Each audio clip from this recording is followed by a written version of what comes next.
Baik, Assalamualaikum warahmatullahi wabarakatuh. Selamat pagi, silakan semua on cam.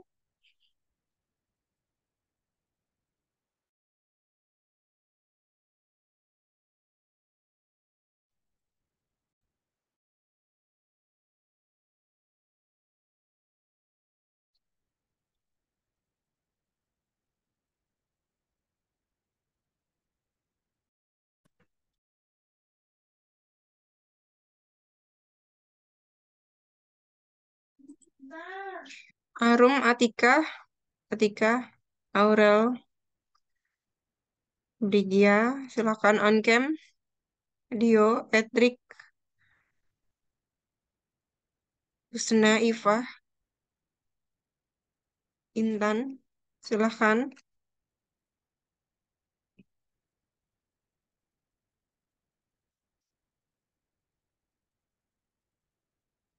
Ya, ini sudah masuk 59.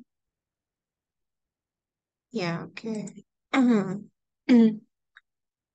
Mungkin ada yang berdua, gitu ya. Baik, kita bisa mulai. Apakah suara saya terdengar? Terdengar, Bu. Terdengar Ibu. Terdengar, Bu. Ya, oke, terima kasih. Ya, oke, sebelum mulai acara pada hari ini, berdoa menurut agama dan kepercayaan masing-masing, berdoa dimulai, doa selesai. Baik, terima kasih sudah tepat waktu masuk dalam mata kuliah kali ini terkait dengan ekonomi lingkungan, ya, ekonomi SDA. Kali ini kita akan belajar tentang analisis ekonomi dan finansial terhadap suatu sumber daya alam, gitu ya. Oke, Ibu mulai share screen. Ya, mata kuliah kali ini nanti bisa kalian ada yang bertanya bisa mulai raisen atau kolom chat dipersilahkan kalau ada yang bertanya. Ya, oke. Hari ini kita akan belajar tentang analisis finansial dan ekonomi proyek pengelolaan sumber daya alam dan lingkungan, gitu ya. Sebenarnya materi ini materi keempat, ya, materi keempat sebelum tiga materi lagi kita akan selesai. Materi ini tuh membahas terkait bedanya apa itu analisis finansial dan ekonomi. Kemarin mungkin pernah Ibu paparkan ya, kalau ekonomi biasanya dia berbasis ke masyarakat, gitu ya. Kalau ke finansial tuh lebih ke perusahaan. Oh, nah, entah saya tidak tahu besok kalian mungkin bisa bekerja di tempat perusahaan di mana gitu ya. Kalian bisa mengetahui analisis finansial pada suatu proyek perusahaan. Oke. Yang pertama, terkait dengan analisis finansial dan ekonomi proyek pengelolaan sumber daya alam dan lingkungan. Di situ ada kata-kata proyek gitu ya. Nah, proyek pengelolaan sumber daya alam ini merupakan suatu aktivitas yang menggunakan modal atau kapital dan sumber daya. Jadi di situ ada modal atau kapitalnya dan juga sumber daya ya. Untuk memaksimalkan keuntungan dalam jangka waktu tertentu. Sumber daya yang digunakan dalam proyek dapat berupa barang modal, tanah, dan isinya, termasuk air, udara, iklim, dan bahan mentah, tenaga, dan waktu. Jadi, sumber daya itu sebagai si bahan baku ini ya. Itu termasuk tenaga dan waktu. Nah, sumber daya tersebut dapat dianggap sebagai barang atau investasi yang dikorbankan untuk memperoleh manfaat yang lebih besar pada masa yang akan datang. Dengan demikian, terdapat tiga aspek penting dalam melakukan proyek investasi.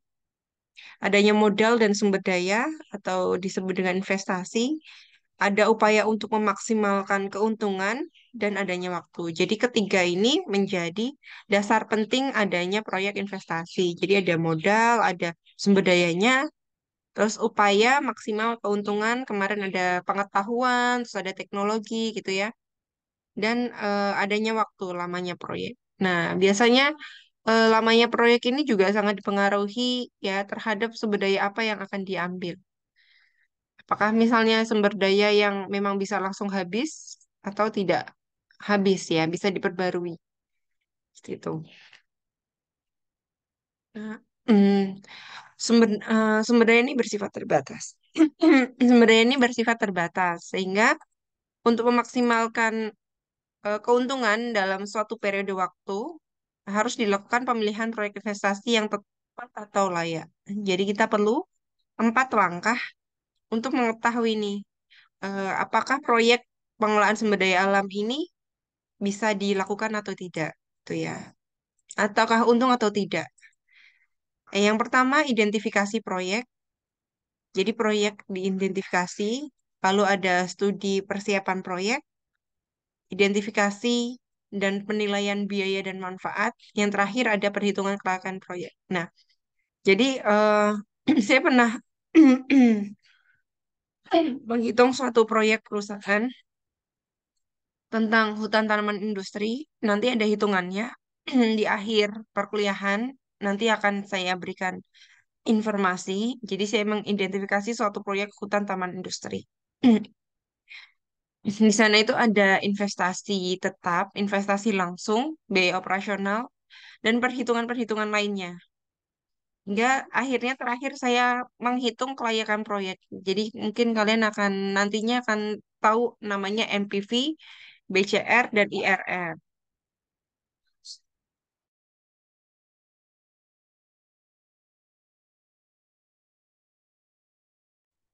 Nah, dampak atau eksternalitas positif dan adanya proyek juga perlu diperhitungkan. Lalu dampak eksternalitas negatif dari adanya proyek diperhitungkan.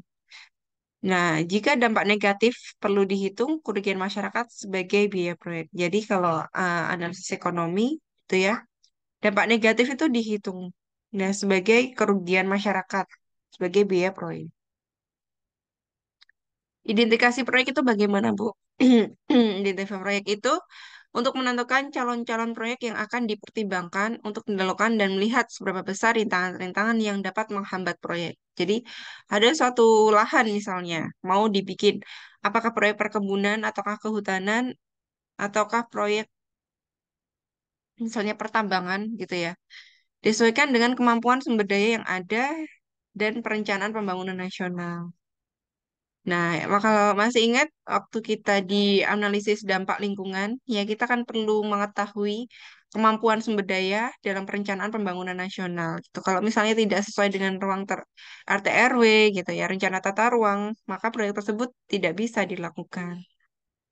Studi persiapan, ada aspek teknis, kelembagaan, sosial, sama eksternalitas. Identifikasi dan penilaian biaya dan manfaat. Nah, disesuaikan dengan penetapan pada aspek-aspek dalam studi persiapan proyek. Penilaian disesuaikan dengan perhitungan net. Kemarin kalian sudah Ibu paparkan ya, net ya. Nilai ekonomi total pada penggunaan sumber daya setiap proyek. Yang terakhir, perhitungan kelayakan proyek. Jadi ada analisis finansial, merupakan analisis yang dilakukan dari sudut pandang entitas pemilik usaha. Analisis ekonomi merupakan analisis biaya dan manfaat pada sudut pandang masyarakat secara keseluruhan. Jadi kalau besok di UTS gitu ya, atau di UAS akan ditanyakan apa perbedaan analisis finansial dan analisis ekonomi, kalian bisa memaparkan seperti ini. Jadi kalau analisis finansial itu merupakan analisis yang dilakukan dari sudut pandang entitas pemilik usaha. Kalau ekonomi dari sudut pandang masyarakat secara keseluruhan. Jadi kalau misalnya kalian masuk di perusahaan, kalian bukan lagi menyebutnya analisis ekonomi, tapi lebih ke analisis finansial. Seperti itu.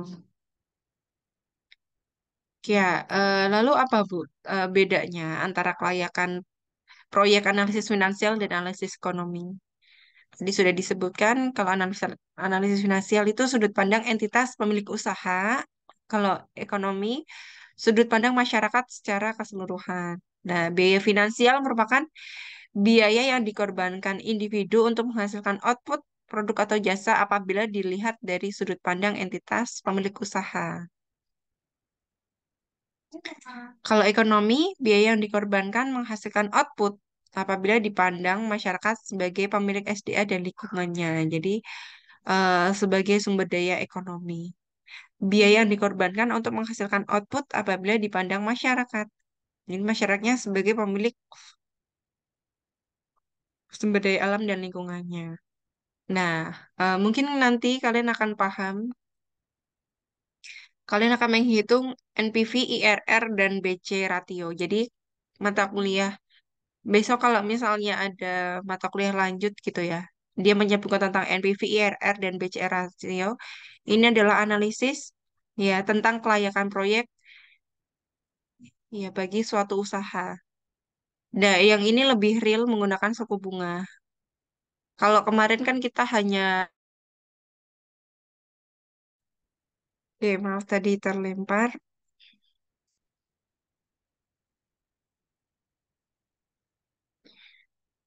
Iya, oke tadi.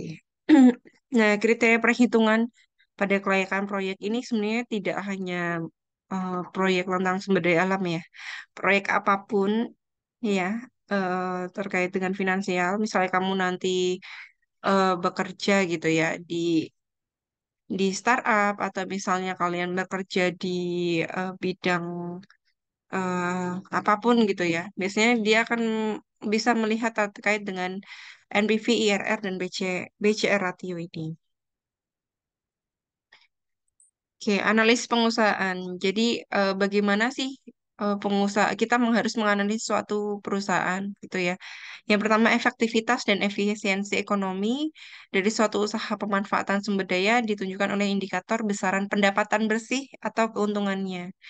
Kalau kalian masih ingat bagaimana caranya untuk mengelola sumber daya alam, ya, eh, s- mata kuliah kemarin gitu ya. Yang pertama kan harus efektif, efisien, dan keberlanjutan.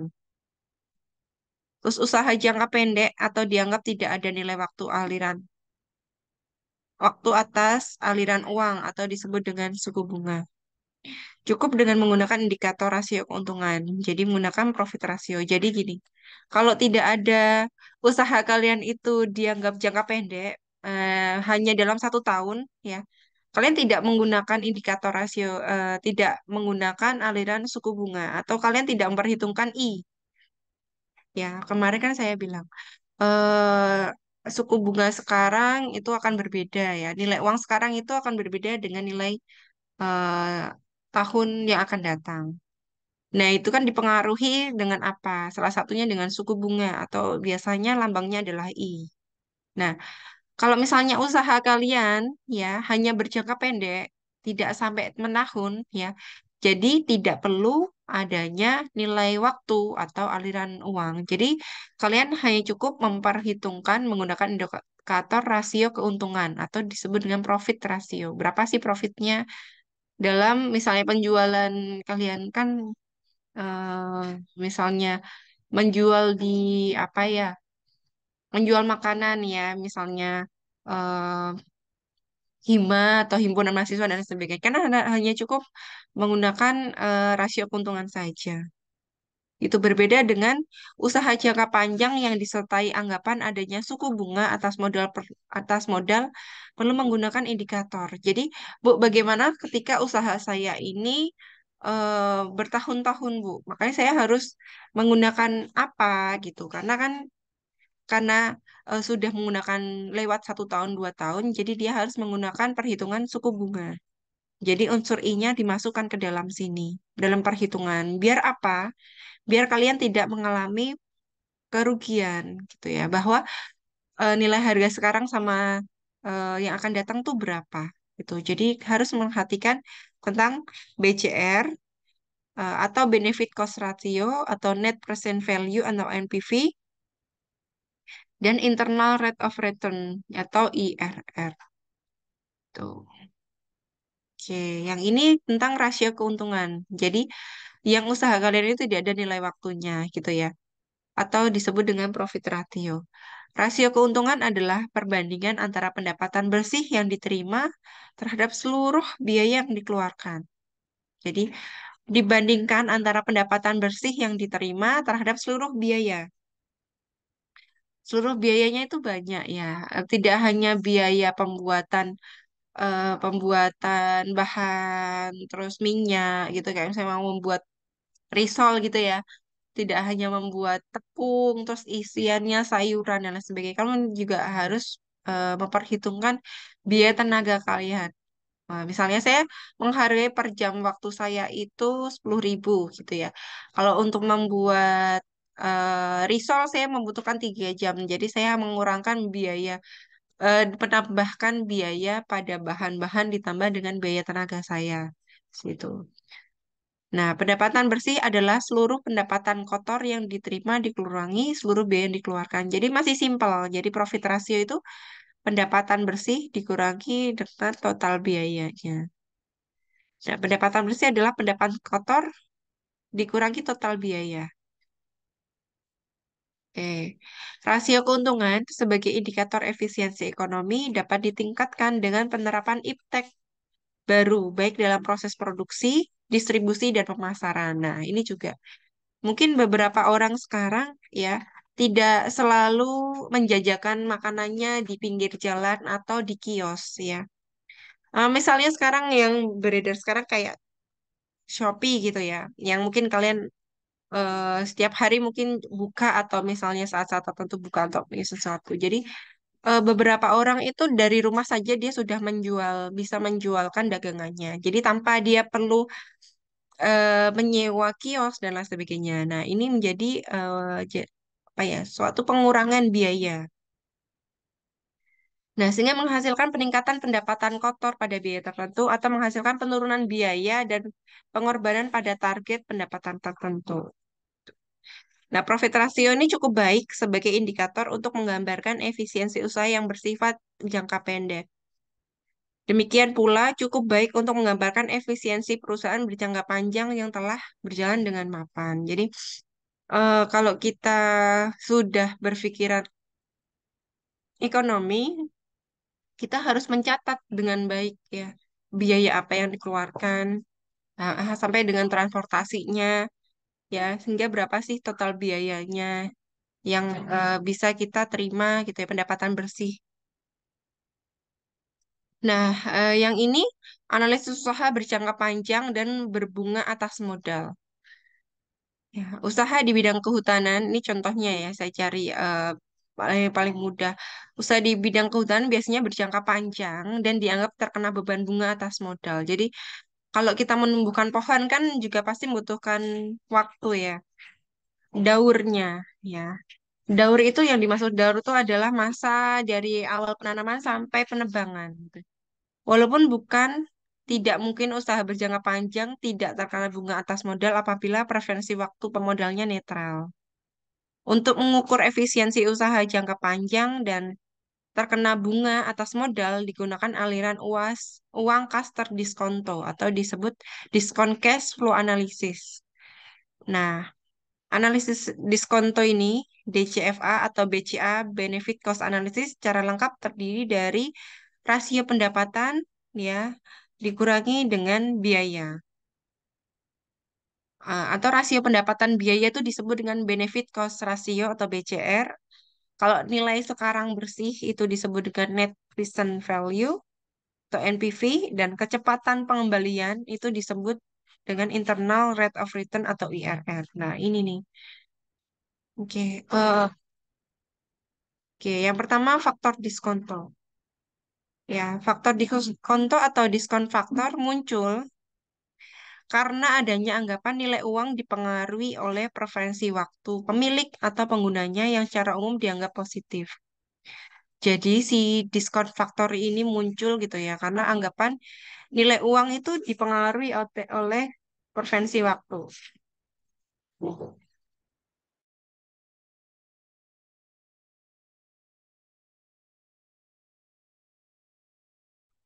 Preferensi waktu positif adalah pikiran pengusaha yang menganggap sejumlah uang tertentu memiliki nilai yang lebih tinggi di masa sekarang, ya, dari jumlah yang ditunda ke masa yang datang, atau berarti nilainya menjadi turun bila ditunda. Jadi nilai sekarang tuh sebenarnya lebih tinggi dari nilai yang akan datang. Ya, saya bilang mungkin 100.000 sekarang itu di tahun yang akan datang tuh hanya bernilai 90.000 gitu ya.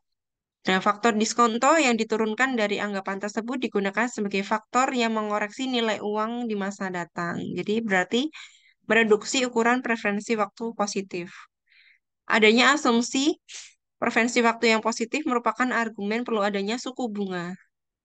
rate of interest atas dana pinjaman pada investasi usaha. Makanya kok kalau KPR gitu ada pinjamnya misalnya 0,6% atau 10% gitu ya. Itu adalah nilai preferensi waktu. Pada asumsi ini, suku bunga dianggap insentif bagi pemilik modal untuk bersedia berinvestasi, sehingga dapat membuat kegiatan ekonomi ini berkembang dan produktif. Argumen lainnya adalah DF adalah karena terjadinya inflasi, turunnya nilai uang terhadap barang. Jadi karena preferensi waktu atau dianggap turunnya nilai uang terhadap suatu barang. Ya, kayak misalnya mungkin eh, kendaraan bermotor gitu ya, yang sekarang kita beli eh, di masa yang akan datang biasanya akan lebih murah, gitu ya. Nah, ini ada namanya preferensi waktu netral. Sesungguhnya perusahaan berjangka panjang dapat saja memiliki preferensi waktu netral atau nol. Jadi nggak di situ nggak ada hitungan suku bunga, ya, sehingga tidak memerlukan beban bunga atas modal berserta DF-nya. Untuk analisis efisiensi usaha menjadi lebih sederhana, ya ini kembali menggunakan analisis profit ratio. Jadi ada juga suatu perusahaan gitu ya, dia memiliki jangka panjang, tapi bisa saja tidak menganggap bahwa nilai itu konstan gitu ya, tidak ada suku bunga. Oke, nah ini yang kalian tahu kenapa kok kita nggak boleh riba kalau di agama Islam. Ya, dalam pengajaran agama Islam tidak boleh adanya riba. Ya, ini kenapa gitu ya? Yang menunjukkan adanya nilai waktu dari uang. Hal mana berarti Islam mengajarkan preferensi waktu itu netral, nol. Ya, kenapa kita nggak boleh riba, nggak boleh misalnya KPR atau bukan KPR ya, nggak boleh berhutang gitu ya. Karena dalam Islam ini ya menunjukkan ada nilai waktunya adanya nilai waktu tidak ada ya, menunjukkan ada nilai waktu dari uang. Hal mana berarti Islam mengajarkan preferensi waktunya bersifat netral. Jadi waktu sekarang, sebelumnya atau yang akan datang itu sama. Makanya tidak ada suku bunganya gitu. Memang seharusnya secara prinsip tidak perlu adanya bunga atau riba. Karena yang sesungguhnya perlu adalah kegiatan ekonomi berkembang dan berjalan produktif yang tidak selalu harus berdasarkan motivasi intensif bunga. Ini masuk dalam surat Al-Asr 1-3. Jadi memberikan motivasi yang sangat kuat kepada umat manusia untuk berbuat produktif dan bermanfaat eh, buat pihak lain. Jadi kenapa ya dasarnya adalah seperti ini. Makanya kadang tidak boleh meminjam gitu ya. Karena nanti kalau minjam 100 dikembalikannya 110 misalnya. Yang 10.000 itu dikatakan riba. Padahal beberapa kasus kalau yang di sisi lain dari pandangan agama Islam 10.000 adalah nilai waktu yang dipinjam tadi. Seperti itu. Oke, sebentar.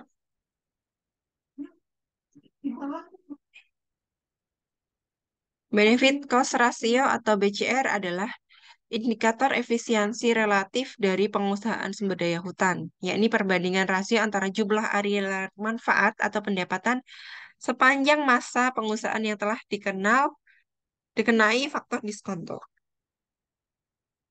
Jumlah aliran pengorbanan atau biaya sepanjang masa pengusahaan yang telah dikenai faktor diskonto. Makin tinggi rasio menunjukkan efisiensi usaha semakin baik. Jadi gini, jadi dalam perhitungan analisis finansial itu ada kapan sih rugi, kapan sih untung gitu ya. Itu juga ada. Misalnya kalau baku mutu kan baku mutunya berapa sih yang melebihi. Jadi ada indikatornya gitu ya. Bagi pengusahaan yang sudah memasukkan keuntungan normalnya ke dalam struktur biaya, ukuran PCR itu dianggap baik apabila di atas satu. Jadi ukuran BCR itu dianggap baik apabila di atas satu. Keuntungan normal yang dimaksud adalah target keuntungan minimal yang dianggap harus diperoleh perusahaan, persentase N dari total cost. Namun, bila belum memasukkan keuntungan normal, nilai BCR dianggap baik apabila di atas satu plus N. N-nya itu adalah persentasenya. Gitu. Nanti akan lebih jelas lagi diperhatikan pada perhitungan. Oke, yang kedua, ini tadi BCR. Jadi, Kalian bisa melihat, misalnya kalian disuruh menganalisis suatu perusahaan. Ini perusahaannya itu kelayakan finansialnya layak apa enggak? Nah, dilihatnya dari pertama adalah BCR nih, benefit cost ratio. Kalau dianggap satu atau misalnya satu plus N, berarti perusahaan tersebut layak, gitu ya. Yang kedua ada net present value atau NPV.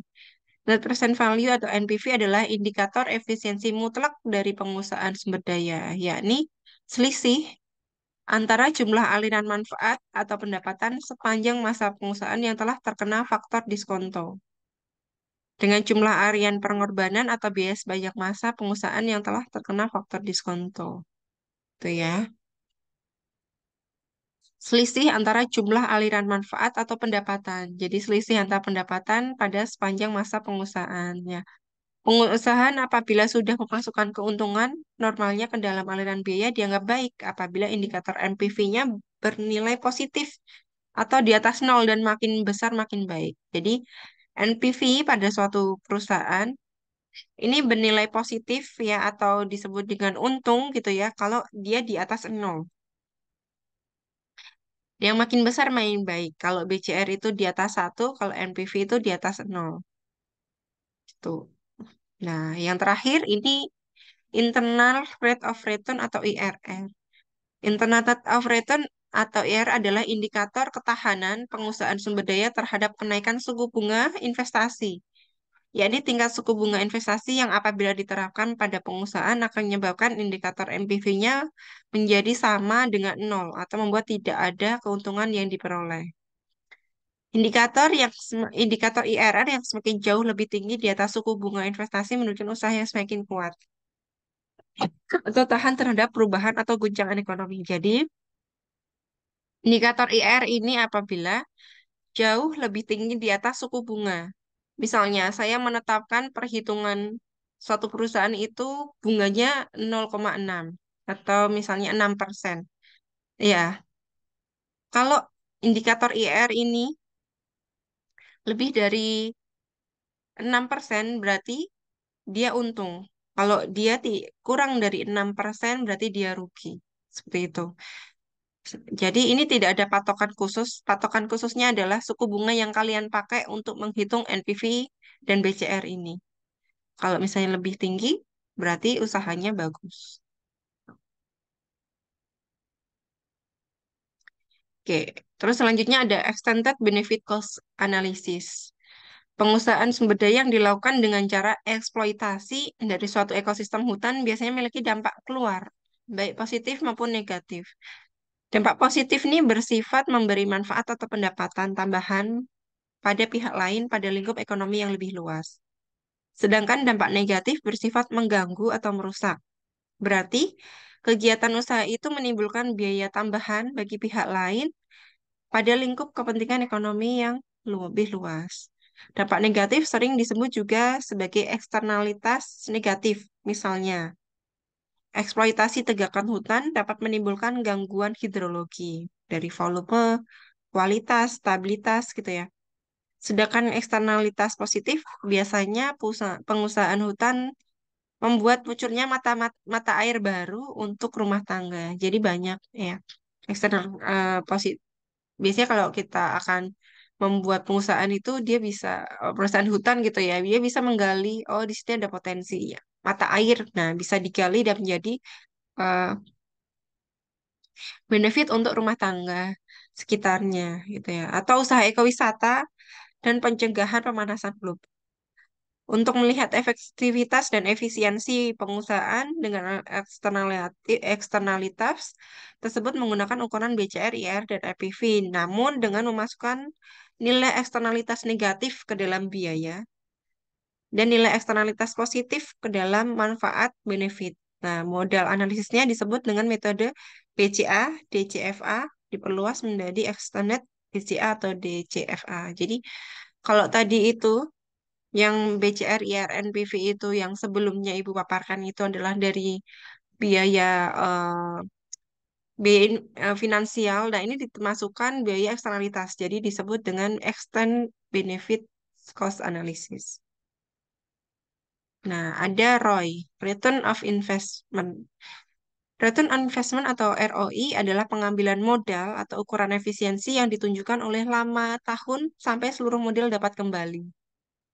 Jadi gini, berapa sih efisiensi pada suatu perusahaan gitu ya? Dinilai dari berapa tahun sampai modal tersebut bisa kembali. Tahun keberapa sih modal itu kembali gitu? Atau disebut ada juga yang kemarin ya, break even point ya. Kan kalau break even point kan impas. Nah, kalau di sini dia lebih memperhitungkan lamanya, waktunya berapa tahun. Jadi misalnya kalian mau usaha baju gitu ya, kalian beli baju. Kalau sekarang kayak misalnya thrift gitu dan lain sebagainya gitu ya. Berapa sih, berapa bulan sih atau berapa tahun modal saya itu balik gitu ya. Dari biaya-biaya yang saya keluarkan. Saya harus biaya bikin ruko, saya harus biaya membuat website misalnya, saya harus beli kamera, terus saya harus untuk foto-foto saya upload di misalnya di Instagram atau misalnya Tokopedia dan lain sebagainya gitu ya. Terus berapa sih setiap hari keuntungan yang harus saya oleh sampai BEP, biaya impas ya. Nah, indikator ini menunjukkan waktu atau saat tahun di mana pengusahaan memberi profit rasionya 0 atau BCR-nya sama dengan 1 atau NPV adalah 0. Jadi, adalah ini istilahnya titik impas ya. Jadi, perusahaan itu sangat untung ya. Waktu di mana pengusahaan memberi seperti ini.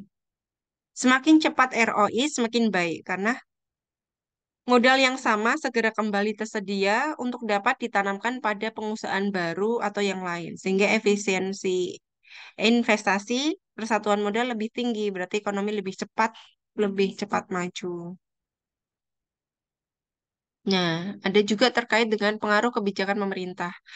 Indikator profit ratio BCR, NPVI, dan IR maupun ROI ya, sangat dipengaruhi oleh kebijakan fiskal dan kebijakan moneter yang dibuat oleh pemerintah.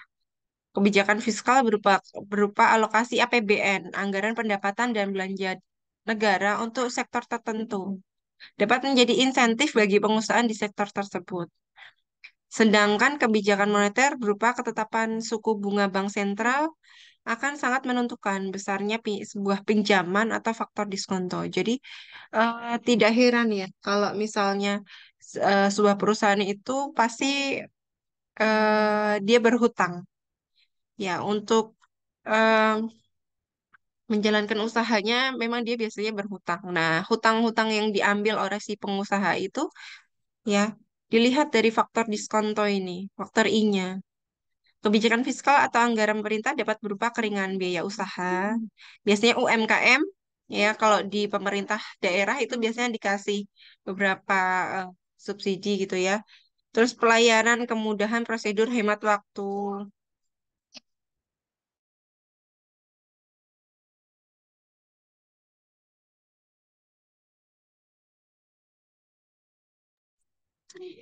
Pelayanan kemudahan prosedur, hemat waktu, membantu fasilitas pengolahan dan saluran pemasaran, ya. Sementara itu kebijakan moneter khususnya suku bunga dan nilai tukar uang dalam negeri terhadap valuta asing menjadi media transaksi perdagangan luar negeri. Ya, mungkin ini saya coba stop share dulu. Oh, ini masih satu ya, satu kali lagi. Skala usaha optimum, ya. Setelah semua indikator pengusahaan jangka pendek dan jangka panjang ini sudah baik, perlu ditentukan skala usaha optimum dari unit perusahaan yang disesuaikan dengan besaran biaya overhead pengusahaan, target total penghasilan, pihak pengusaha, dan sebagainya. Nah, sekalipun suatu usaha memiliki viabilitas, semua indikator usahanya baik, mungkin tidak dipilih untuk diusahakan karena skalanya terpaksa sangat kecil.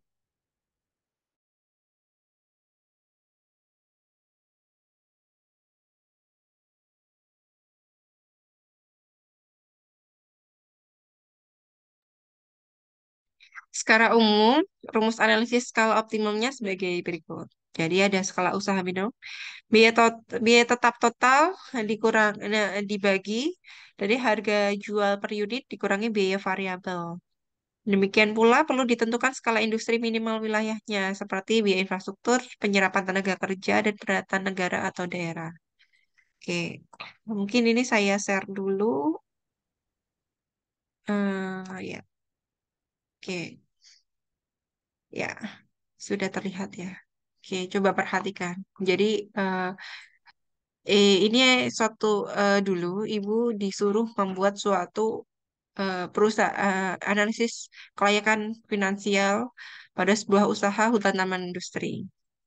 Nah, ternyata gitu ya kalau kita sudah berbicara tentang perusahaan, di sini ada jenis kegiatan ya. Ini adalah cash flow, ya aliran uang. Terus ini ada tahunnya. Nah, ini hutan taman industri ini adalah tanaman eh, sengon yang daunnya 4 tahun dia sudah dipanen. Gitu ya. Jadi cash flow-nya tuh ada investasi langsung, ada namanya investasi tetap, dan juga adanya biaya operasional dan biaya sosial. Investasi langsung itu apa? Investasi yang dilakukan pada suatu periode tertentu. Yang pertama ini ada persemaian, itu di pada tahun ke-0 ya. Jadi sebelum melakukan penanaman itu dia akan melakukan persemaian. Ini satuannya adalah per hektar ya. Ada persiapan dan penanaman dan pemeliharaan. Nah, pemeliharaan ini dilakukan setiap tahun. Biaya pemeliharaan itu apa, Bu? Misalnya, biaya pemeliharaan itu ada penyiangan, pemupukan, terus penyiraman gitu ya. Jadi per hektarnya tuh dia harus 6 6 juta. Nah, biaya-biaya seperti ini dikeluarkan pada saat-saat tertentu ya. Misalnya, kenapa kok tahun pertama sedikit, Bu? Tahun pertama ini pemeliharaan tinggi gitu ya. Karena menggunakan pupuk yang banyak nih pada tahun ke-0. Tahun pertama dia mungkin harus hanya pengambilan rumput-rumput liar misalnya. Terus yang tahun kedua kenapa tinggi, Bu? Oh, kenapa? Karena dia melakukan pemupukan juga. Harus dilakukan pemupukan pada tahun kedua. Tahun ketiga rendah dan selanjutnya adalah tahun berikutnya. Itu ya. Daur pertama berarti panen pada kotak pertama dan ditanam pada kotak yang kedua. Nah, mungkin pada tahun pertama dulu itu harganya itu masih 11 juta. Tapi ketika di tahun keempat ya, 5 tahun atau 4 tahun kemudian itu biayanya jadi 17 juta per hektar gitu ya. Oke, terus di situ ada investasi tetap. Nah, investasi tetap itu kalian juga harus memperhitungkan pembangunan base camp. Ya, dia membangun base camp itu per hektarnya itu sekitar per satunya itu 2 juta sekian gitu ya. Ini selama 20 tahun. Terus pembangunan persemaian selama 20 tahun. Infrastruktur kebun ini 5 tahun gitu ya. Infrastruktur kebun itu kayak cangkul, terus sekop, ember, dan lain sebagainya gitu ya. Pembangunan utilitas 20 tahun, pembuatan jalan, biaya perencanaan. Biaya jalan dan biaya perencanaan ini tidak ada waktunya gitu ya. Ini sebenarnya kalau infrastruktur kebun, kalau ini 5 sekian, berarti nanti di tahun kelima dia harus menambahkan di sini.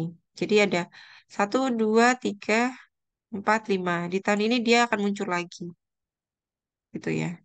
Oke, situ. Jadi biasanya akan muncul lagi. Kalau sarana prasarana kantor juga sama, dia harus muncul lagi. Nah, dia harus muncul lagi. Oh ini kenapa ini?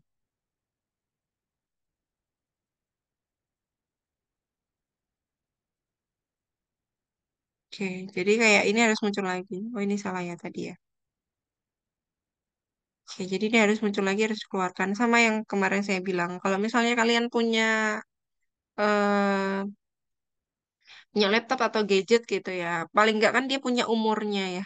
Jadi nanti tahun keberapa tiap tahun kita harus nabung terus kita beli lagi misalnya seperti itu. Terus ada biaya operasional. Biaya operasional itu adalah biaya yang dikeluarkan setiap bulan ya untuk operasional ya, atau setiap bulan atau setiap tahun. Termasuk ada gaji dan kesehatan, ada administrasi. Administrasi ini misalnya perizinan Pak RT, Pak RW dan lain sebagainya gitu ya. Rumah tangga kantor, listrik, mobilitas,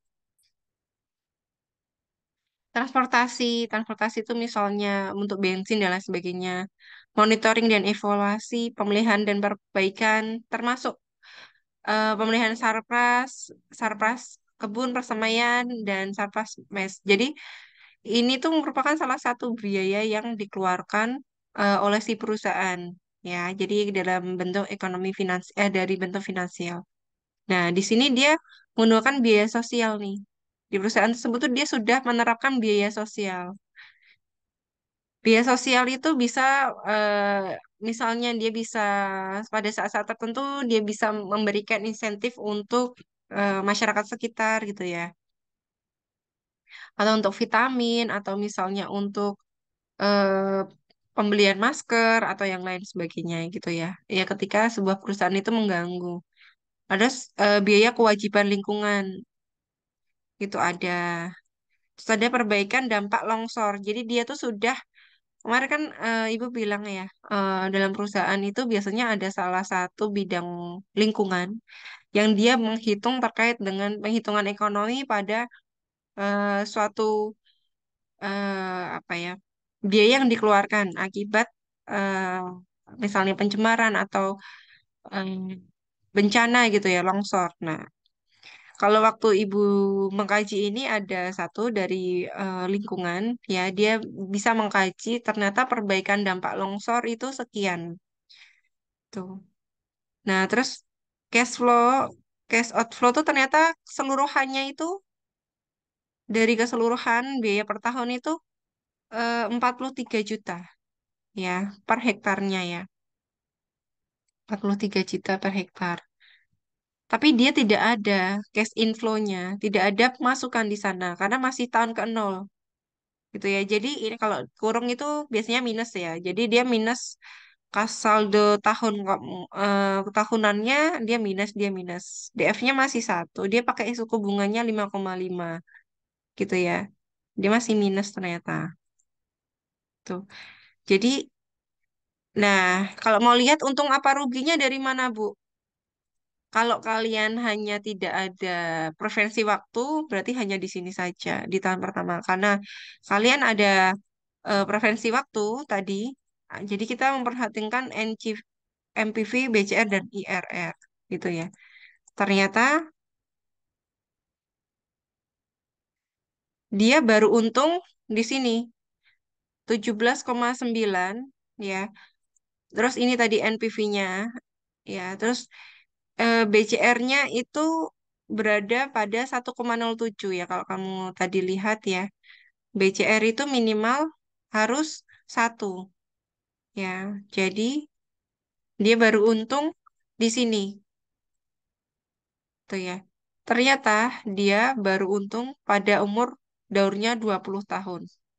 Jadi si perusahaan itu baru baru dia bisa panen kelima, baru panen kelima baru dia bisa untung. Jadi selama 20 tahun dia masih rugi gitu ya. Jadi selama 20 tahun dia masih rugi. Kalau itu diterapkan pada satu kali kotak, satu kali blok kotak ya. Tapi biasanya hutan tanaman industri itu tidak hanya memiliki satu kotak saja. Dia pasti biasanya punya blok satu, blok dua, blok tiga, blok empat.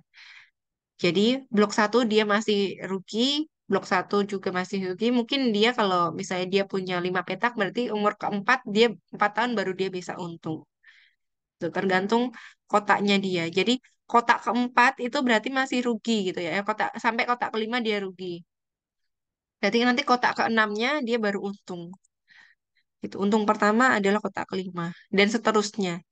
Itu kalau kotak misalnya ya. Kalau misalnya waktu ya dia harus daurnya daur keempat ini. Daur keempat dia baru bisa untung. Ya, kenapa, Bu? Kenapa dia kok untungnya seperti ini? Coba kita lihat lagi karena biaya yang dikeluarkan untuk besaran investasi tetap ini sangat banyak. Apapun ya misalnya kamu akan membuat perusahaan gitu ya. Itu investasi satu pasti yang paling mahal. Kenapa, Bu? Kamu harus di awal tahun kamu harus membangun base camp. Kalian harus membuat bangunan base camp. Kalian harus membangun bangunan bedeng persemaian. Infrastruktur kebun, pembangunan utilitas, pembuatan jalan. Kamu harus membuat jalan, ya. Kamu harus membuat biaya perencanaan. Biaya perencanaan itu juga perlu ahli. Terus juga perlu tadi identifikasi jalan, terus peta mana yang akan dibuat gitu ya, pematangan lahan dan lain sebagainya. Terus kalian harus membeli sarana prasarana kantor, mes, kebun, sarana mobilitas. Kalian harus membeli mobil, kalian harus membeli motor trail misalnya untuk monitor evaluasi dan sarana dan prasarana fasilitas lain.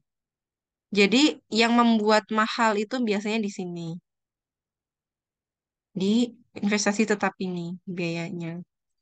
Investasi langsung juga sama, karena ketika pertama dilakukan, itu pasti ada uji cobanya, ya. Kalau biasanya beberapa perusahaan itu memang di awal itu akan lebih budgetnya akan lebih banyak. Sama kalau misalnya kita mau membuat, saya mau pengen bikin buka toko roti, cake gitu ya. Di awalnya dia pasti akan membutuhkan banyak ya, untuk misalnya tidak benihnya tidak bagus misalnya atau dalam persemaiannya dia gagal dan sebagainya.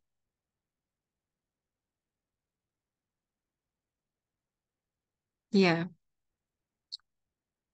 terus kalau ini juga sama, biaya operasional yang harus dikeluarkan setiap tiap bulan gitu ya.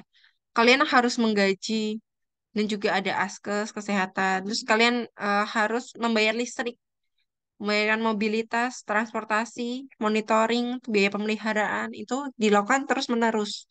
Kalau ini kan hanya sekali di tahun yang sama. Di investasi langsung tuh di investasi yang pertama ya. Kalau biaya operasional tuh berlangsung setiap tahun, setiap bulan. Terus ada biaya sosial dan sebagainya. Nah, itu. Jadi si perusahaan ini setelah saya analisis ternyata dan mereka setuju. Jadi memang di angka 20 tahun dia baru bisa menghasilkan uang 17 juta sekian per hektar. Kalau dia punya 2.200, ini tuh perusahaan yang saya kaji itu perusahaan punyanya Indofood ya. Dia punya hak guna usaha itu 2.200. Jadi mungkin dikalikan aja 17 juta kali 2.200 lahannya ya. Jadi di saat itu dia untung 39 miliar ya. Ya, ya 39 miliar dia pada tahun di tahun 20 gitu. Oke, ini salah satu perhitungan. Oke, kita lanjut lagi ke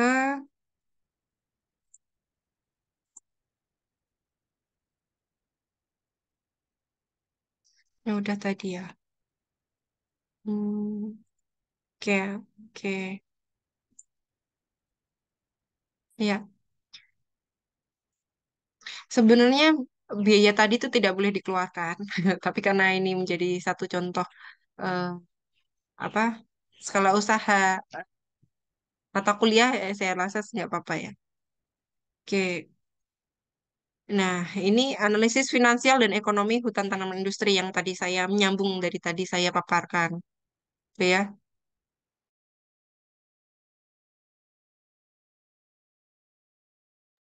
Ya, hutan merupakan sumber daya alam yang dapat diperbarui. Jadi ada hutan alami, hutan semi alami.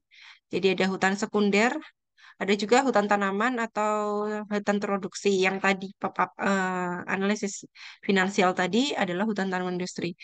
Dari total luas, 47% ditemukan di zona daerah tropis, 9% di subtropis, dan 11% di zona beriklim. Dan 33% di zona boreal. Nah, berdasarkan data FAO 2001, berkurangnya lahan hutan lebih lambat pada tahun 80-an dibandingkan 90-an. Pada masa 90-an, pembukaan hutan menjadi cepat akibat kebutuhan masyarakat meningkat seiring dengan bertambahnya penduduk. Namun pada saat ini, hutan mulai dikembalikan sebagaimana fungsinya. Jadi pada saat ini, orang-orang sudah mulai pulih ya, banyak tentang konservasi atau reboisasi terhadap hutan. Gitu ya. Jadi dari total gitu ya, total sumber daya alam gitu. Eh, ya, hutan merupakan yang paling besar sebenarnya. Ya, yang diambil dibandingkan misalnya penambangan dan sebagainya. Jadi eh, banyak ya. Hutan ini menjadi ya total area yang diambil setiap tahunnya. Tuh. Perbandingan luas hutan 90-an dengan 2000. Jadi, hutan alam ini terus hilang atau diubah penggunaan lain antara tahun 90 sampai 2000 sebesar 4,2% dari total luas hutan alam dunia. Jadi, sekitar 16,1 juta ini telah hilang dengan sebagai besar terjadi di daerah tropis. Secara keseluruhan dapat ditunjukkan kerugiannya kawasan hutan dunia selama 90-an itu 2,4%.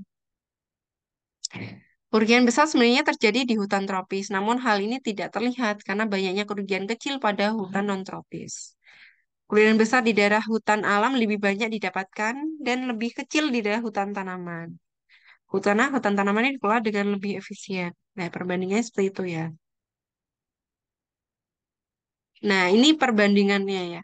Antara sumber daya hutan dengan sumber daya terkait dengan perikanan. Kalau sumber daya hutan ini dia lebih ke multifungsional. Jadi ada hutan, bisa kamu ambil kayunya, bisa kamu ambil non kayunya. Kamu bisa ambil karbonnya, kalian bisa mengambil kulitnya, kulit pohonnya, kalian bisa ambil rotannya dan lain sebagainya. Kalau perikanan itu hanya layanan tunggal. Dia hanya mengambil ikannya saja. Daur hidup kalau sumber daya hutan daurnya lebih panjang. Kalau ikan umurnya relatif pendek ya, kecuali hewan-hewan yang besar. Terus pemanenan tebang habis. Kesadaran tebang pilih masih rendah. Kalau ikan, biasanya pemanennya mengambil ikan dewasa dan meninggalkan ikan kecil. Jadi biasanya ikan-ikan kecil itu di, dilepaskan lagi begitu ya. Kalau hutan hidup dan tumbuh di suatu area tertentu dan tidak berpindah-pindah. Kalau ikan, dia hidup dan tumbuh dengan bermigrasi spasial. Hutan menempati lahan yang memiliki harga potensial, terdapat biaya kesempatan untuk kegunaan lain. Nah, ini. Jadi sebenarnya hutan itu bisa untuk, oke, sebentar, saya cas dulu.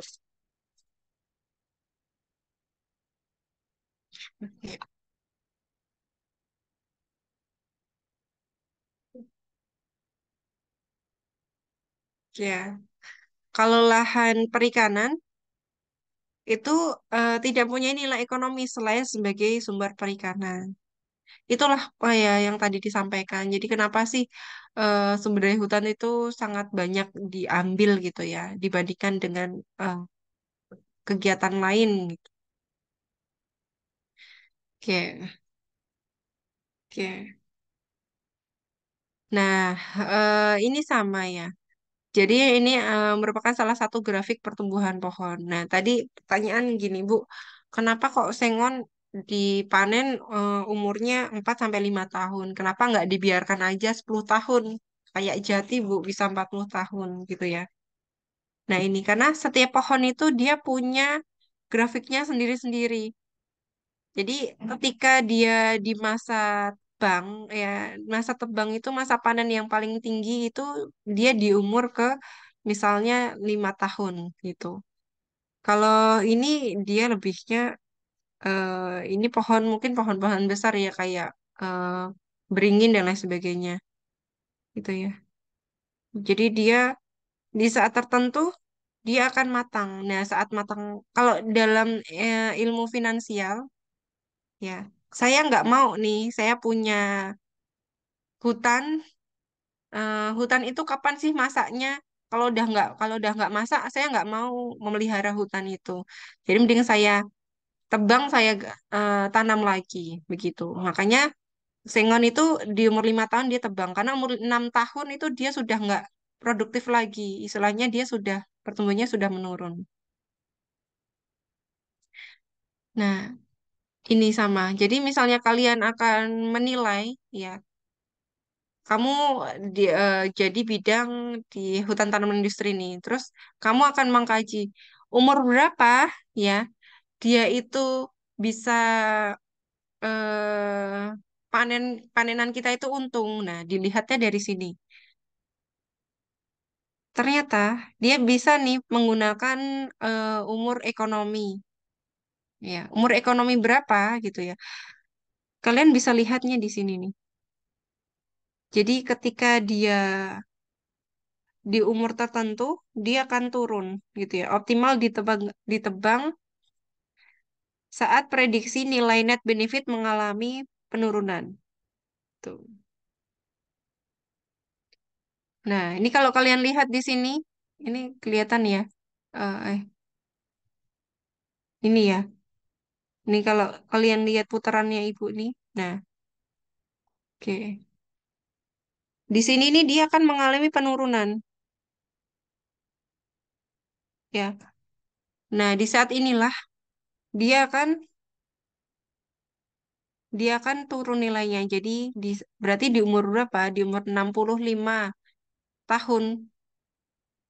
Di umur 65 tahun dia ditebang, ditebang ya, ditebang itu. Jadi dia kita melihat dari preferensi volumenya, volumenya dia tetap naik, tapi ternyata net benefitnya dia mengalami penurunan di saat ini. Nah, kalau kita berbicara di finansial perusahaan itu kan kita harus bagaimana untungnya maksimal gitu ya. Seperti itu. Oke. Oh,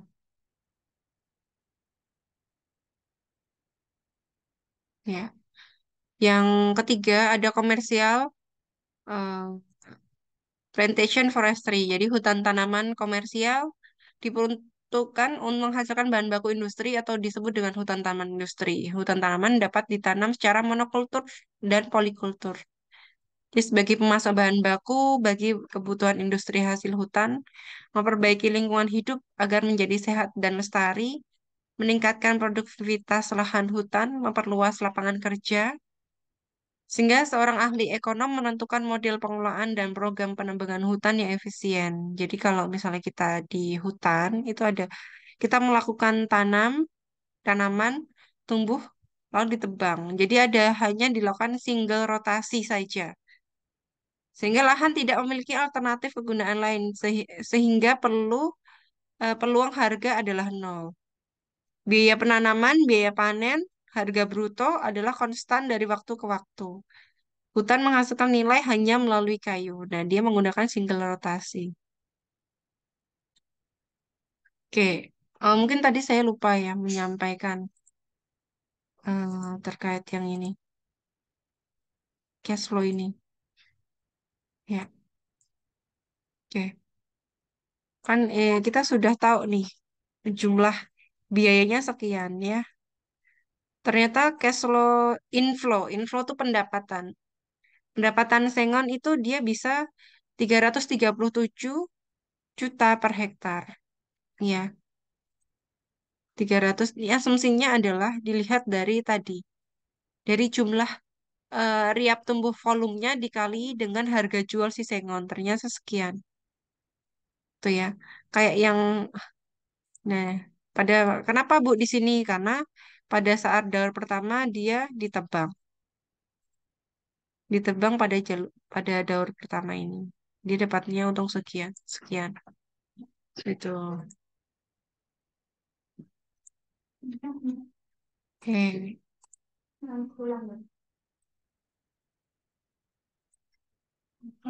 Nah, keuntungan dari penebangan tegakan pada usia pohon tertentu didapatkan nilai kayu yang ditebang dikurangi biaya tanaman tebang.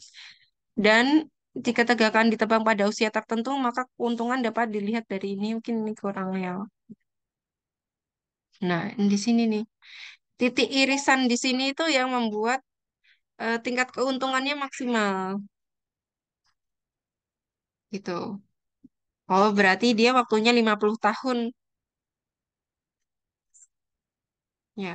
Tingkat nilai keuntungan pada NB1 ini 135 tinggi dibanding pada tahun ke 135. Ya. Hutan merupakan aset yang bisa ditebang sekarang atau pada masa yang akan datang. Nah, pilihan tersebut ini akan menimbulkan aspek intertemporal sumber daya hutan yang menyebabkan munculnya opportunity cost yang digambarkan dengan discount rate. Tingkat discount rate adalah menyamakan atau mengkonversikan nilai masa datang ke nilai sekarang, yang ekuivalen, disebut dengan discount factor tertentu. Semakin tinggi suku bunga, maka waktu penambangan hutan semakin cepat. Ya, benar. Semakin tinggi suku bunga, maka waktu penambangan hutan semakin cepat gitu ya. Kan kayak misalnya kalian eh, semakin tinggi kan berarti harga jualnya juga semakin tinggi ya. Kayak harga emas gitu loh. Kalau makin tingginya berarti dia makin pengkalinya kan makin tinggi ya biaya harganya. Itu. Jadi kalau harga emas tinggi, biasanya orang-orang menjual emas. Kalau emasnya rendah, dia cenderung membeli gitu ya atau menahan untuk dijual seperti itu. Nah, itu tadi single rotasi. Model rotasi ini melihat lahan yang ditanam pohon produk hutan dan kemudian menentukan kapan hutan itu harus ditebang. Sekali hutan ditebang habis, maka lahan tersebut tidak dapat digunakan untuk pemanfaatan lainnya. Dengan menggunakan kerangka waktu kontinu, masalah yang dihadapi oleh pemilik HPH dalam memilih waktu tebang yang tepat memaksimalkan fungsi penerimaan. Jadi untuk hutan tanaman industri itu ada dua tadi. Ada model rotasi kehutanan yang single rotasi sama berkelanjutan. Nah, model ini menilai bahwa pengelolaan hutan yang sebelumnya tidak cukup menguntungkan jika kondisi pada rotasi tunggal dibenarkan, maka pasti telah penebangan lahan tidak lagi memiliki fungsi yang lain, sehingga adanya model pengelolaan yang lebih dari satu siklus sama tadi ya. Kalau di cash flow tadi itu kan berarti dia ada 4 siklus ya. Daur 1, daur 2, 3, sampai 4. Nah, praktek konvensional di bidang ekonomi kehutanan untuk menganalisis perilaku panen dalam waktu yang tak terbatas. Dalam model rotasi ini, pemilik lahan dapat memilih periode optimal untuk menunda penanaman, sehingga mendapatkan biaya tambahan atau keuntungan.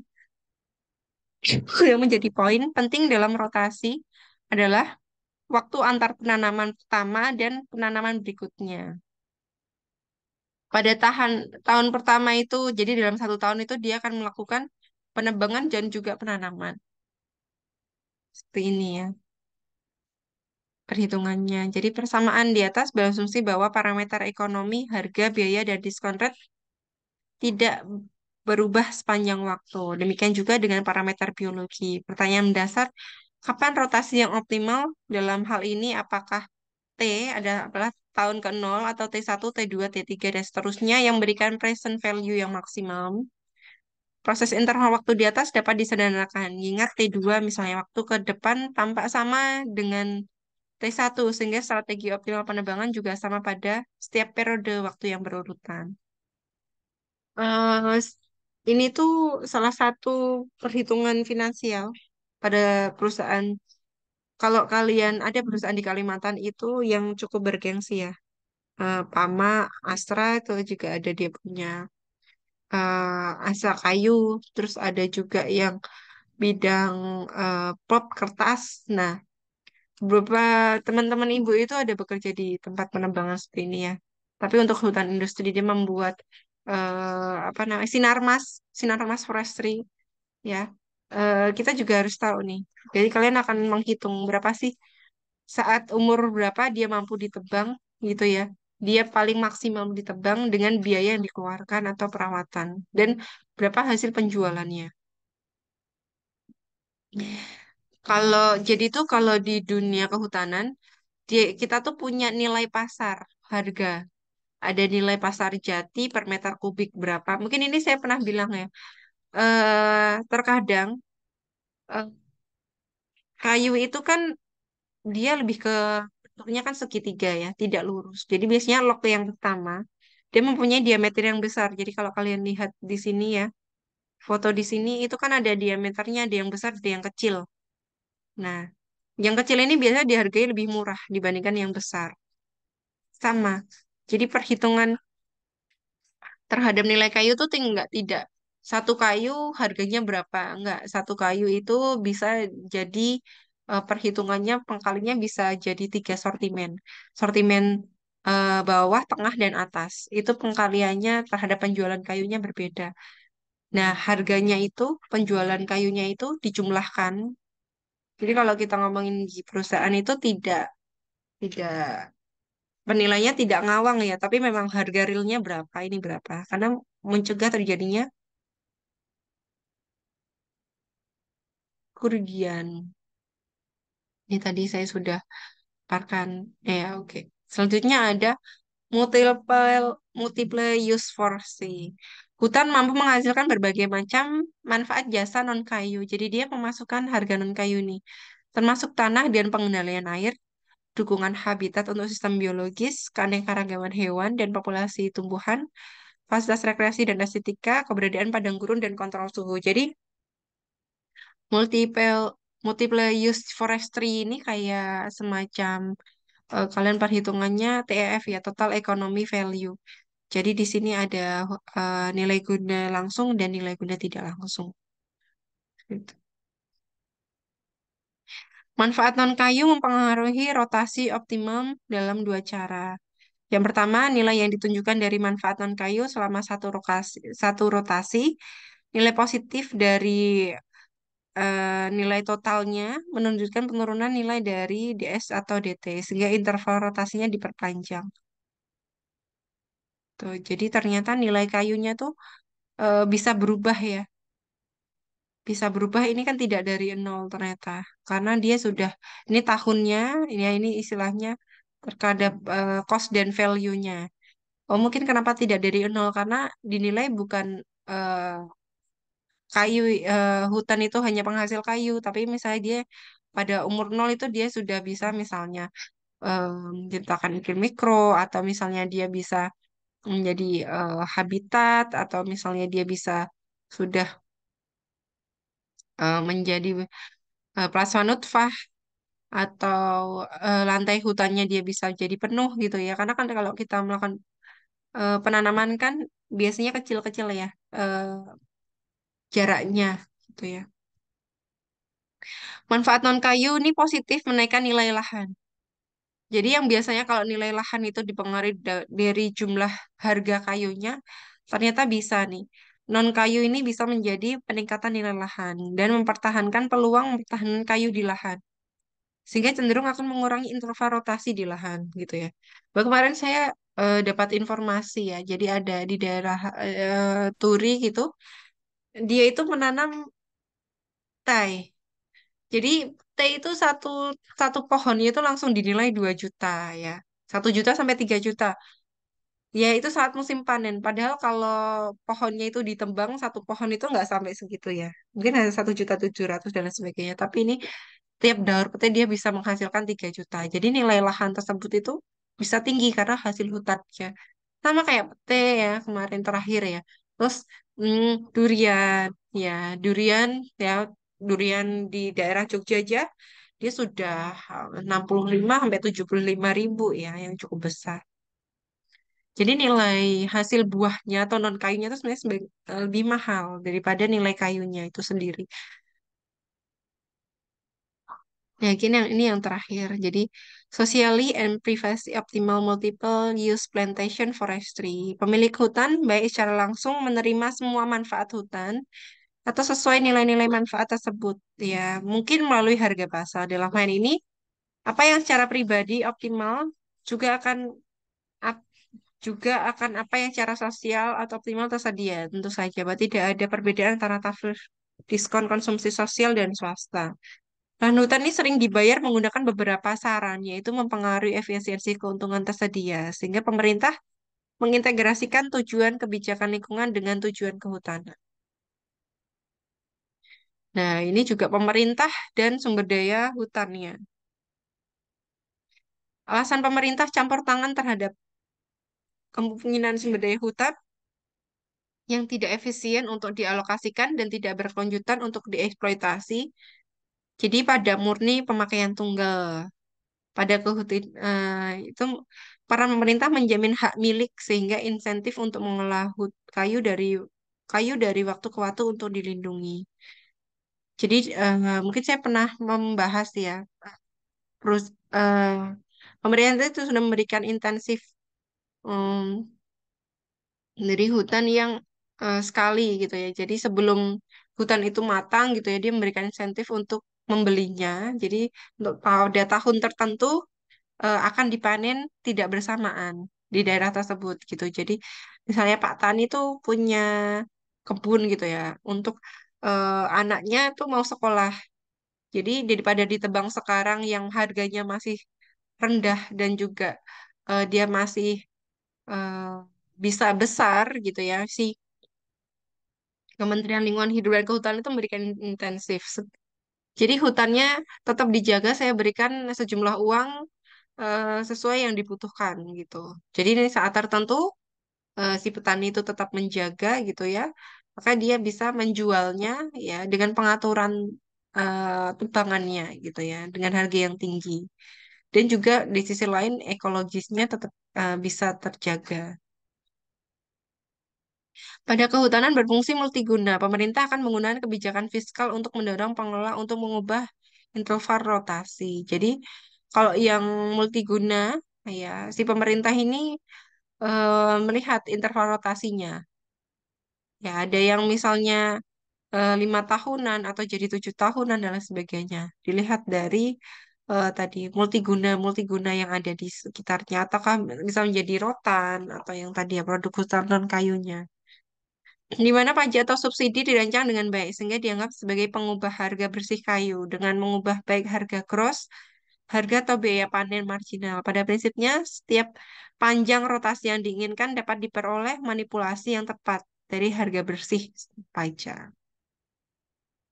Pemerintah mungkin mencari hasil seperti itu untuk melalui intensif fiskal, tetapi lebih mungkin untuk melakukan melalui kepemilikan publik. Peran yang paling penting bagi pemerintah, meskipun menyangkut kebijakan terhadap hutan alam, yaitu bagaimana aset yang dikelola dan struktur intensif apa yang ada. Pada akhirnya kita perlu memberikan perhatian terhadap isu-isu internasional. Banyak nilai-nilai non-kayu dari sumber daya hutan yang berasal dari orang yang hidup tidak hanya di luar kawasan hutan, tetapi juga di negara-negara lain. Jadi misalnya di sini karbon gitu ya. Banyak eksternalitas yang terkait dengan deforestasi tropis. Misalnya melintasi batas-batas nasional. Ini berarti batas untuk berapa banyak pemerintah nasional dapat melakukan untuk mempromosikan pemanfaatan hutan yang lebih efisien dan berkelanjutan. Tindakan bersama internasional merupakan prasyarat dari hasil efisiensi atau berkelanjutan gitu. Sama kalau misalnya kita terjadi 2000 berapa ya 2018 punya ya hampir sama cuacanya seperti ini banyak yang terbakar gitu ya. Jadi sebenarnya savana dan kebakaran hutan itu menjadi hal yang biasa ya. Beberapa di daerah Kalimantan pada tahun 2018 tuh ya sampai dengan asapnya itu ke negara Singapura gitu ya hampir ke Malaysia dan lain sebagainya. Nah itu menjadi perdebatan politik ya em, bahwa asapnya sampai ke negara, menjadikan sebuah konflik di negara. Oke, baik itu yang bisa saya sampaikan untuk mata kuliah hari ini tentang ekonomi lingkungan, tuh ya. Nanti kalian bisa play lagi, nanti akan saya share di YouTube. Oke, oke. Ada pertanyaan terkait dengan ekonomi, finansial, proyek perusahaan? Ya, tadi kalian sudah bisa melihat. Oke, ada Sania. Silahkan Sania. Oke, baik Ibu. Terima kasih atas kesempatannya. Mohon maaf Ibu, sebelumnya saya nggak bisa on cam karena ini kameranya error. Jadi yang saya ingin tanyakan itu terkait tentang BCR, NPV, dan juga IRR. Bahwasanya kan kalau semisalnya tadi BCR dan NPV itu dia ini ya Bu, kalau BCR itu semakin rasionya besar maka efisiensinya juga akan besar. Selanjutnya kalau misalnya NPV itu kalau misalnya NPV-nya lebih besar daripada nol, maka itu akan lebih baik. Nah, sedangkan kalau IRR itu kan tadi dijelaskan bahwasanya tidak ada patokan khusus, tetapi tergantung dari suku bunga yang dipakai di NPV dan BCR. Nah, itu saya masih belum paham, Bu, terkait pengertian dari IRR itu sendiri dan bagaimana Hmm. suatu perusahaan itu menentukan suku bunga yang dipakai di NPV dan BCR. Terima kasih, Bu. Oke, baik. Pertanyaan bagus sekali untuk Sania. Ya, betul tadi. NPV itu sebenarnya nilai ya lebih dari nol tuh karena dia impas ya. Jadi NPV itu lebih ke berapa sih biayanya dari biaya yang dikeluarkan dengan dikurangi biaya yang masuk. Ternyata ketika masuk dia bisa sudah untung nih. Tadi sudah oke ya. Jadi lebih dari nol. Ya, nol tuh dia masih impas. Berarti kalau lebih ya dia masih kalau kurang dari nol kan berarti dia rugi. Nol itu dia impas. Nah, NPV lebih dari nol itu baik karena dia sudah untung gitu ya. Oke, terus yang I-nya itu ya I-nya itu tadi dari persenan pembagian. Jadi antara ya yang sudah masuk dibagi dengan biaya yang keluar dibagi dengan yang biaya yang masuk tuh ya. Jadi dia kalau satu kan berarti masih impas ya. Kalau misalnya untungnya 10 juta, eh, biaya yang dikeluarkan pendapatannya 10 juta, biaya yang keluarnya 10 juta, berarti kan kalau dibagi kan masih impas kalau satu. Tapi kalau misalnya pembaginya atau yang eh, pendapatannya lebih tinggi, misalnya 11, dianya biayanya 10, berarti kan dia udah 1,1 sekian. Ya, berarti untung. Oke, itu sudah oke. Nah, gimana Bu cari I-nya tuh sebenarnya? Nah, I-nya ini ya dia menggunakan 5,5. Ini dari suku bunga. Jadi suku bunga setiap 10 tahun. Jadi daur 10 tahun. eh, Tahun 2015, tahun 2016 gitu ya. Mungkin kamu kalau saya dulu carinya dari suku bunga, lihatnya di PDRB dalam angka. Suku bunga tahun misalnya tahun kemarin tahun 2011 ya, misalnya 2020 berarti suku bunga dari tahun 2010 sampai dengan 2020 dicari terus berapa sih suku bunganya gitu ya, BI rate. Mana ya ini kalian saya dulu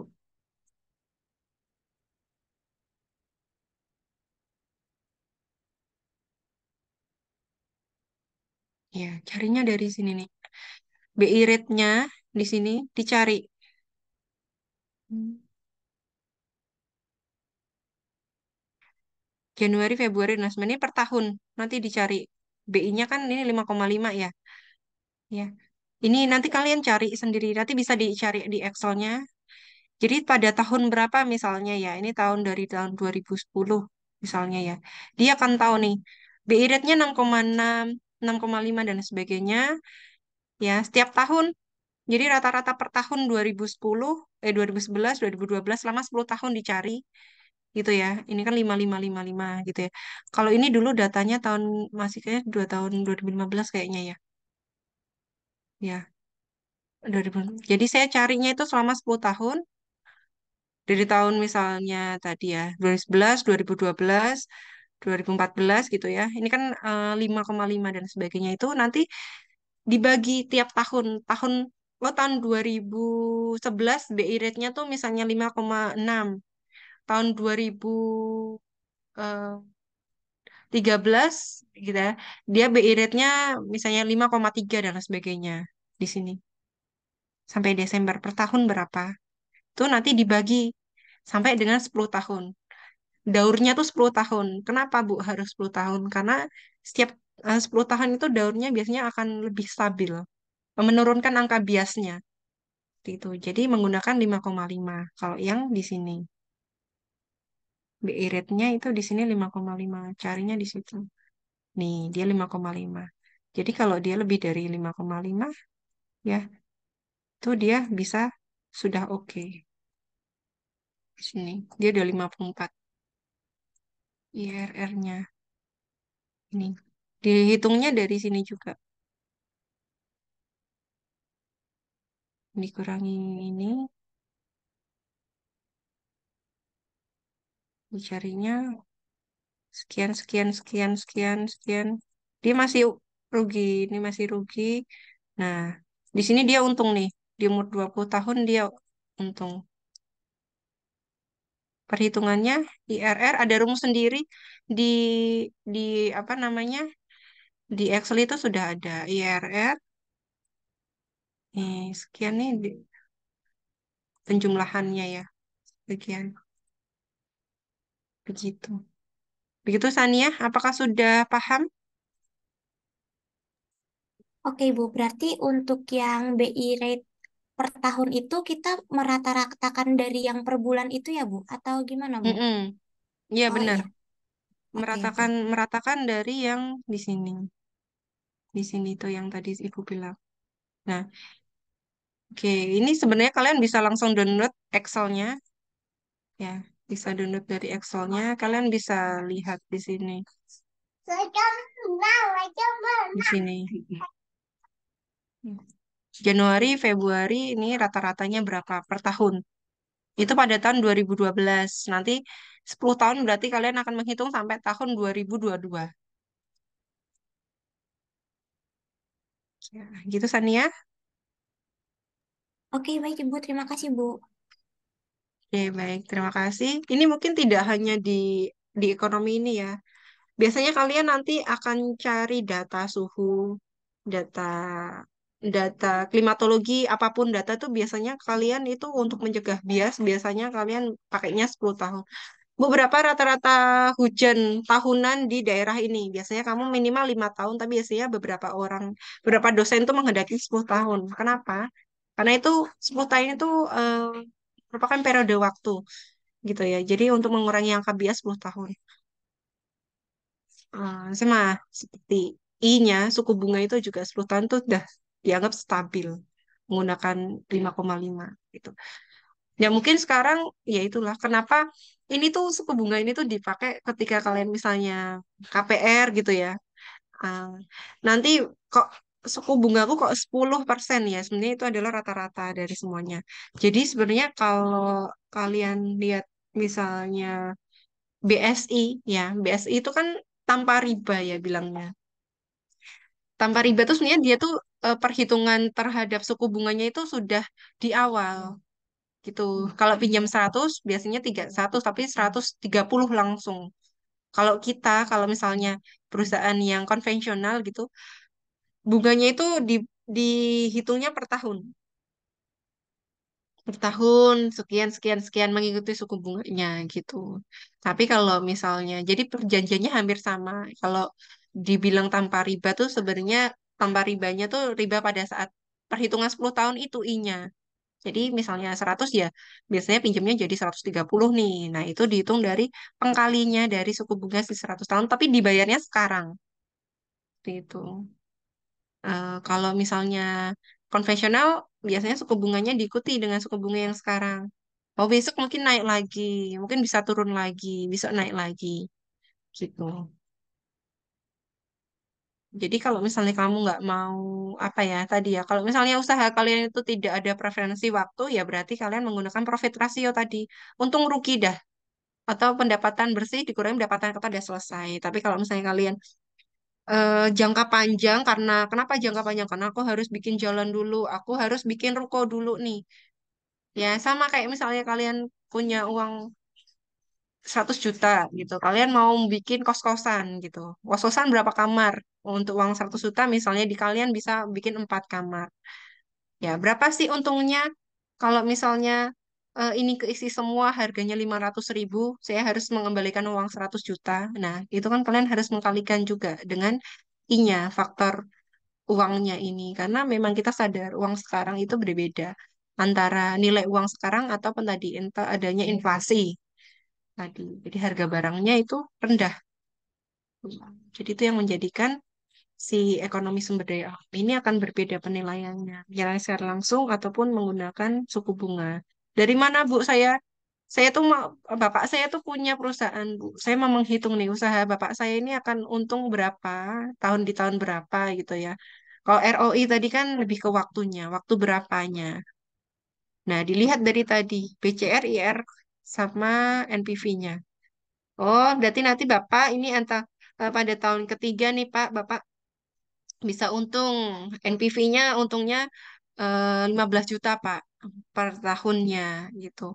Tapi nanti kalau Bapak tahun keempat, berarti Bapak mungkin bisa untungnya 40 juta gitu. Kalau yang sekarang masih 15 juta, kenapa? Karena Bapak ini masih kemarin ngeluarin untuk biaya investasi langsungnya tuh beli lahan, Pak. Terus investasi langsung beli lahan, misalnya beli tanah.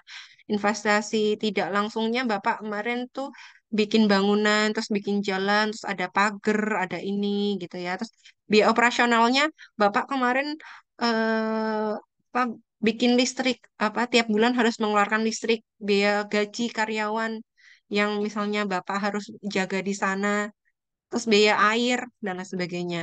Nah, biaya investasi langsung, biaya sosialnya apa? Ya, Bapak biasanya kan ada ronda atau misalnya 17 Agustus atau pas apa, Bapak harus memberikan biaya sosial untuk masyarakat di sana. Jadi sampai sedetail itu. Terus keuntungannya dari mana pendapatannya? Dari pendapatan misalnya kos-kosan atau kontrakan itu tiap bulannya diisi orang. Ya, termasuk ada biaya perbaikannya, itu masuk biaya operasional. Tuh, jadi kalau misalnya kalian besok ya punya uang dan mau membuat suatu usaha, kalian juga harus memasukkan tuh biaya pemeliharaan. Jangan hanya kalian membuat terus selesai, enggak. Jadi kalian juga harus ada budget untuk, sama lah kayak kalian punya motor. Kalian kan tiap bulan juga harus ada biaya pemeliharaan ya. Perawatan, ya tiap misalnya isi ganti oli tiap 2 sampai 3 bulan sekali. Nah, itu menjadi masukan biaya tuh. Jadi tidak hanya membeli terus memakai terus bisa dijual, tidak, tapi biaya perawatan itu. Tuh. Oke, itu terima kasih. Tadi sudah ada pertanyaan dari Chania. Jadi untuk terakhir kita foto dulu ya sebagai bukti. Mungkin koordinatornya siapa ya? Ya, Ibu minta tolong difotokan. Ekonomi lingkungan ada Francisca sama Hanum ya? Bukan. Hanum ya. Hanum sama Nisrina. Halo, silakan on cam dan on mic. Baik, Bu. Ya, oke, baik. Nisrina bisa dipandu untuk foto bersamanya. Ya, silakan. Ini Iva Alivia tidak ada ya. Tidak ada tampak mukanya ya. Oke, baik. Dipersilakan. Ibu, untuk slide pertama terlebih dahulu.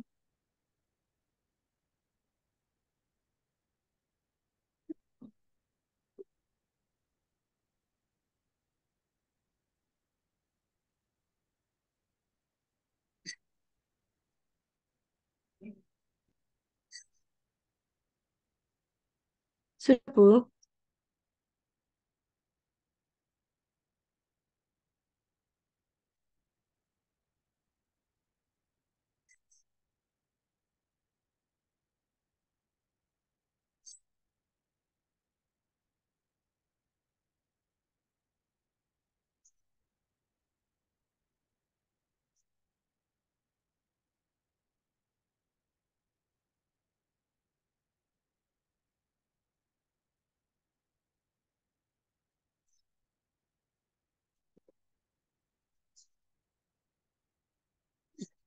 Sudah. Sudah, Bu. Oke, baik. Terima kasih untuk hari ini ya, jam 9:05. Mohon maaf jika masih ada kesalahan. Insya Allah kita bertemu minggu depan. Eh, jadi di jadwal yang semula. Ya, mohon maaf tadi untuk hari ini mungkin sedikit terlambat tadi 5 menit ya. Kita tutup hari ini dengan doa menurut agama dan kepercayaan masing-masing. Doa dimulai.